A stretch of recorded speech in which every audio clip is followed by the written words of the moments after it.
What's up, family? Gerald the Bossman here. You're tuned into the Bossman Show on AM 1010, AM 1430, 1055 The King. Let the King out at 105theking.com and the Bossman Show at bossmanshow.com. Hit me up on Instagram, The Bossman Show, Twitter at Bossman Show, and Facebook, Bossman Show. It's the Bossman on your radio. Listen to the Bossman Show with your host, JR, Saturdays at 9 a.m. right here on AM 1010, The King. What's up, good people? Bet Online is your number one source for all your betting needs. The latest odds, lines, and matchup reports for baseball, boxing, golf, and more. Bet Online continues to be the fastest and easiest way to place your wagers, including live betting and your favorite casino and card games available to play right from your phone. Head to the website or use your mobile device to sign up today and get in on the action. Remember to use your promo code BELIEVE, B-L-E-A-V, for your 50% welcome bonus on your first deposit. Bet Online, where the game starts. BS3 Network, changing the way you watch TV. Yes, BS3 Network, changing the way you watch TV, covering content and hot topics from A to Z, sports, music, society and culture, movie reviews, you name it, we have it. Check it out on bs3network.com or check us out on Roku, BS3 TV on Roku, as well as check out your favorite podcast on all podcast platforms or Spreaker.com/BS3 Network. You are now tuned to BS3 Network.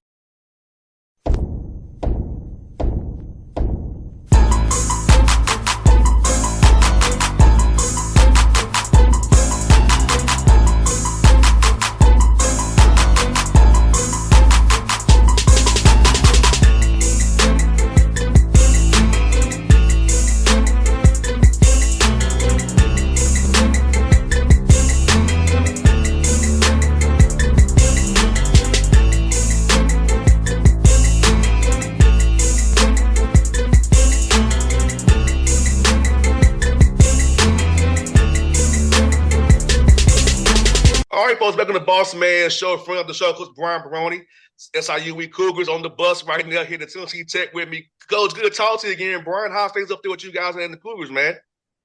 It's going great now that I'm on the Zoom with you, man. We're doing good. We just had a big game last night, and we turned around right away. We're driving down to Tennessee Tech and have another game tomorrow. So it's just I'm living the life of you for at least a week.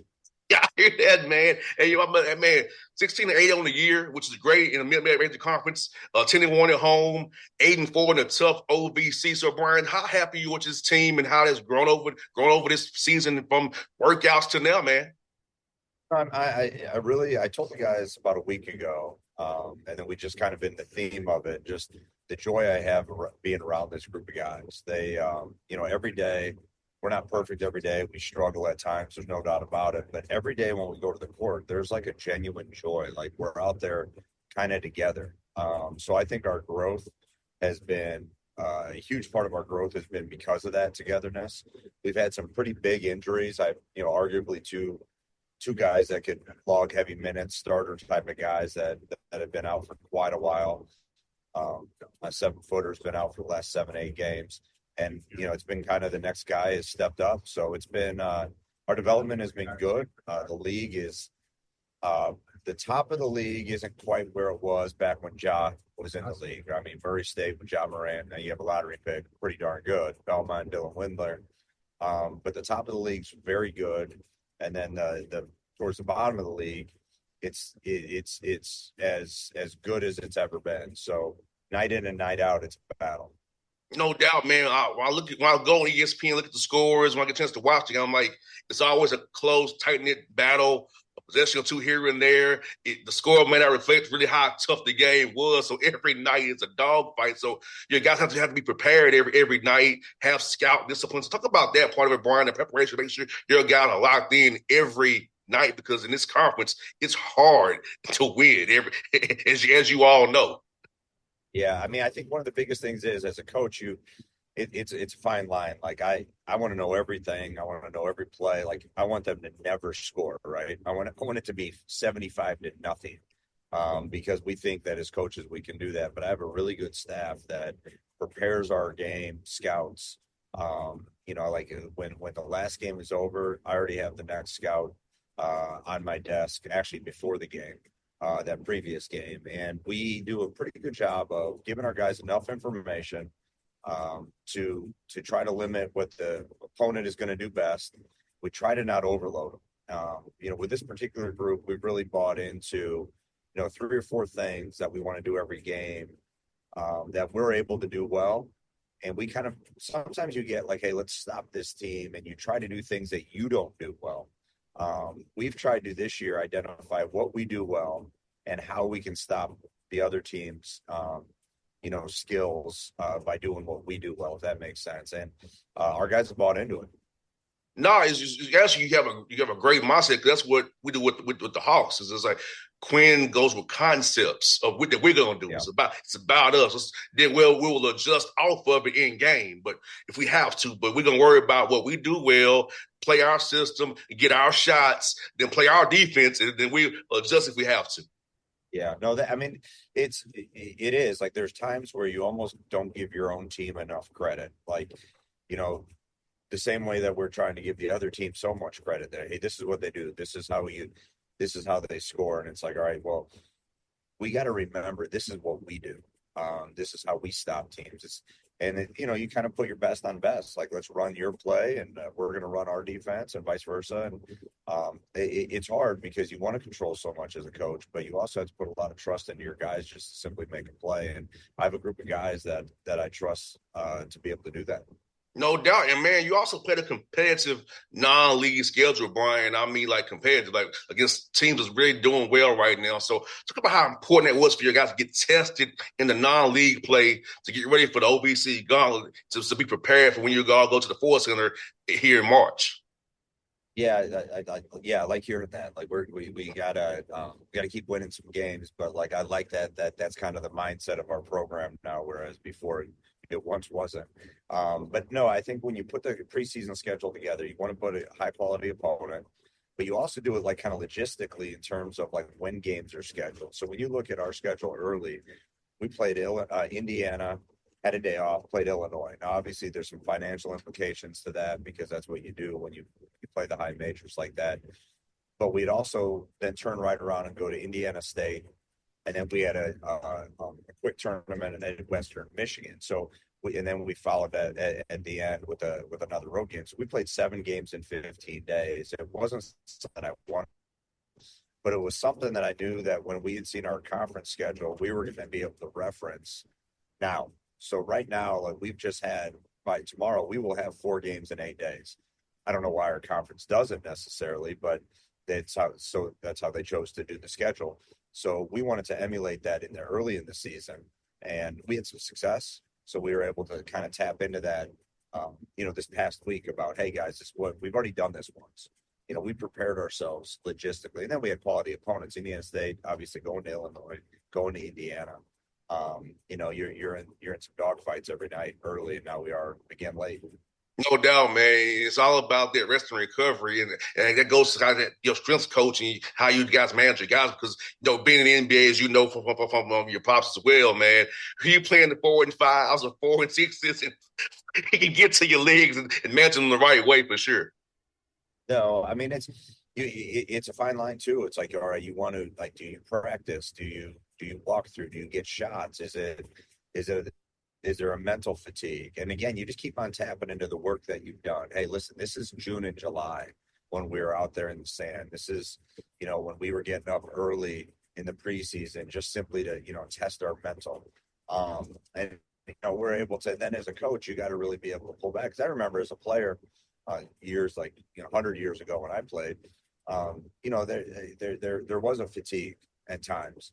But you also had a lot in your tank. So it's a fine line of trying to read your guys, trust your guys. And one of the things that I've had the luxury of doing is we've had really good retention in a time of no retention.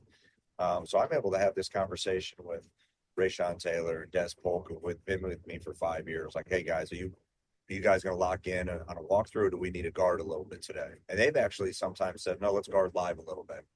And that to me is, the where you want your team to be. And like you said, Brian, you're big on relationships, man. And in this new culture of transactional behavior, relationship people still matter, man. That's who really matters the most. Like, guys know that you're really in their corner. And it's about you care about them as people, not just somebody to help you get the W. It's really like you care about them down and 40 years later, not just for right now, the time they're with you. I think what you got to do is make a decision as a coach now. Like, what is your intent with your team every year? Are you just going to recycle? Get really good players, have a system that they can come together very quick, and then you just kind of anticipate leaving, and then you live in that kind of like the next phase every, hey, well, I got to get, 13, 14 new guys next year. And some people can live in that world. For me, that's not why I got into coaching. Like I like the Thanksgiving dinners. I like the white elephant over Christmas. I like the ability to have someone come in your office and say, hey, my grandma needs me, or she's not feeling great, or because I have the relationship and understand, who their grandma is. To me, it's scary because as a coach, you're kind of the easy target at times right now, right? Like, if your team's not having a lot of success, it's like, hey, we can just revamp in a year. But I've been fortunate to kind of stay true to what I feel I'm best at, which is relationships, getting to know guys, help develop them, and care for them. And I've been given the time to do that, and that's been really a luxury right now. I'm lucky to have it. 100%, man, especially in this environment where I talked to the Campbell coach, Coach McGinn. He's been there 12 years. I'm like, you've been there in this environment 12 years. I can't. Tell us your secret. That no kidding. I mean, seriously, I was a kid growing up in this. My dad was at Bradley. So when I was alive, my dad was at Bradley for like 7 years. Then he was at Creighton for 6 years. Then he was at Texas A&M for 8 years. Like for me, like I was a coach's son that bounced around a little bit, but not as much as like you kind of know in coaching. Like he stayed long at places, considering the nature of this business. And I've been fortunate enough to be here 8 years, and I think you got to surround yourself by the right kind of people.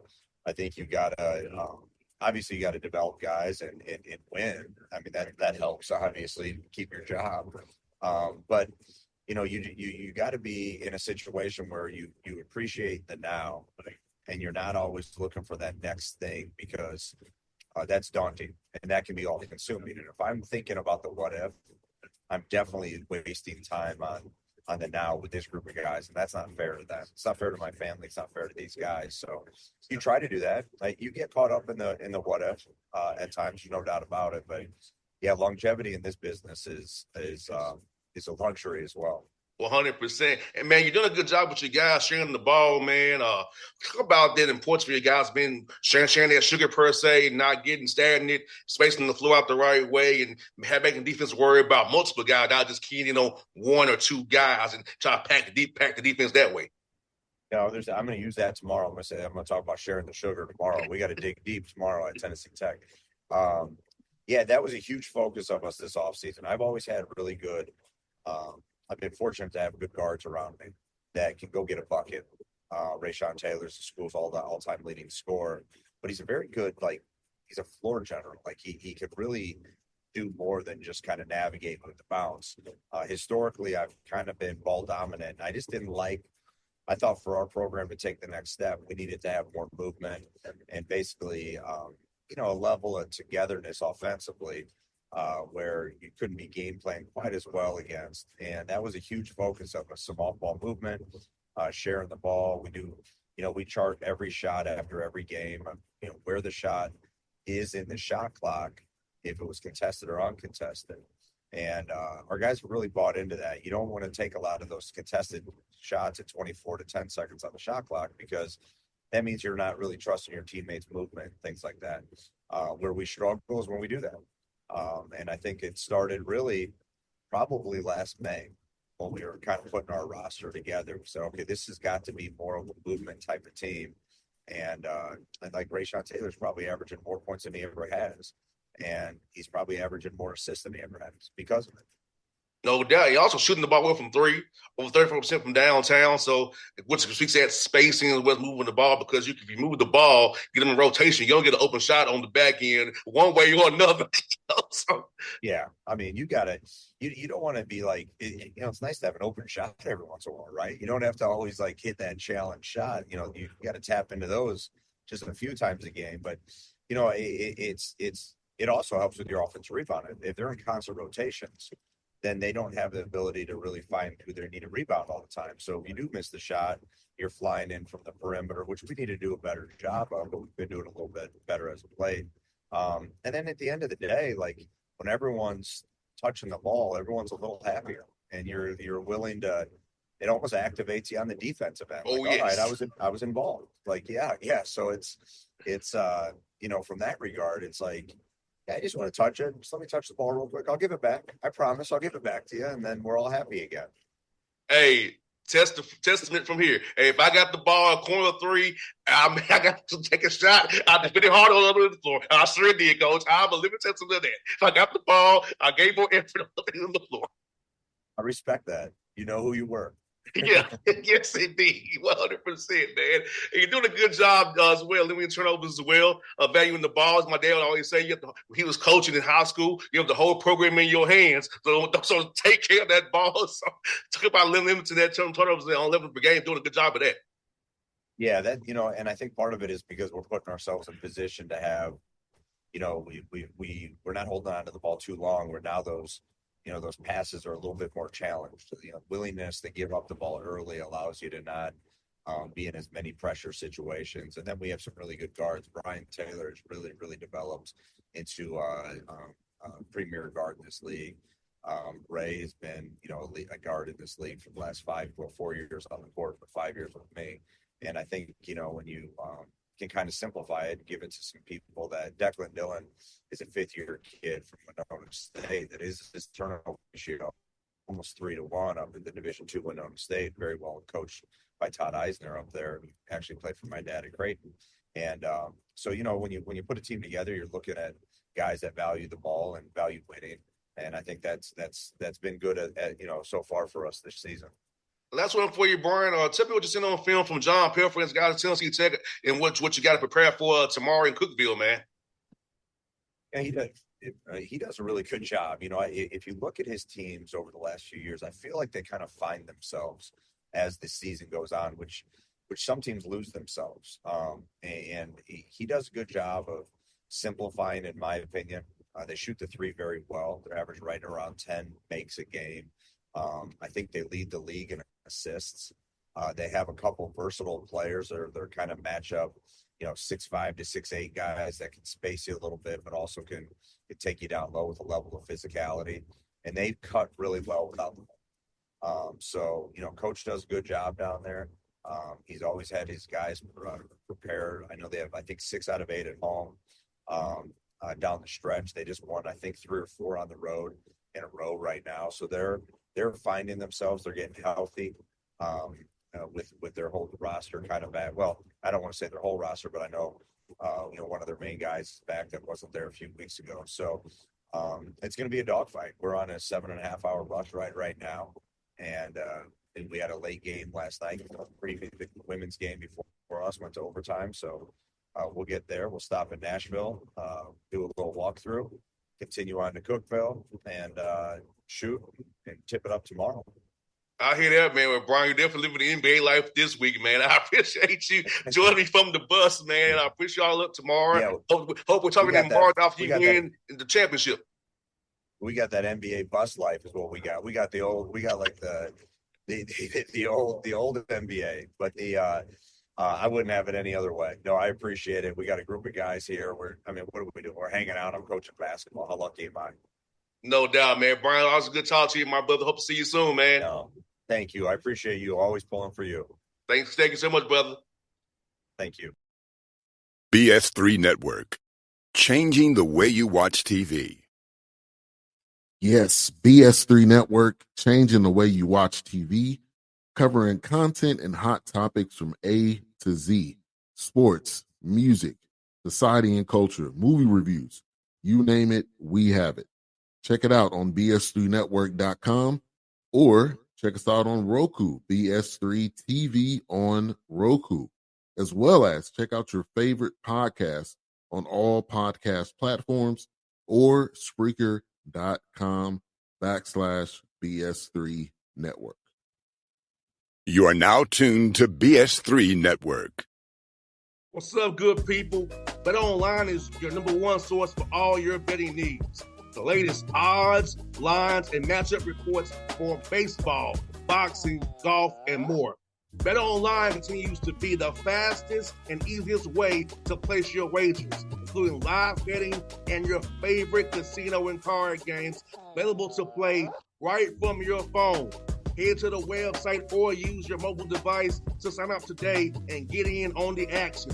Remember to use your promo code BELIEVE, BLEAV, for your 50% welcome bonus on your first deposit. Bet online where the game starts. What's up, family? Jared the Bossman here. You're tuned into the Bossman Show on AM 1010, AM 1430, 1055 The King. Check The King out at 105theking.com and the Bossman Show at bossmanshow.com. Hit me up on Instagram, The Bossman Show, Twitter at Bossman Show, and Facebook, Bossman Show. It's the Bossman on your radio. Listen to The Bossman Show with your host, JR, Saturdays at 9 a.m. right here on AM 1010, The King.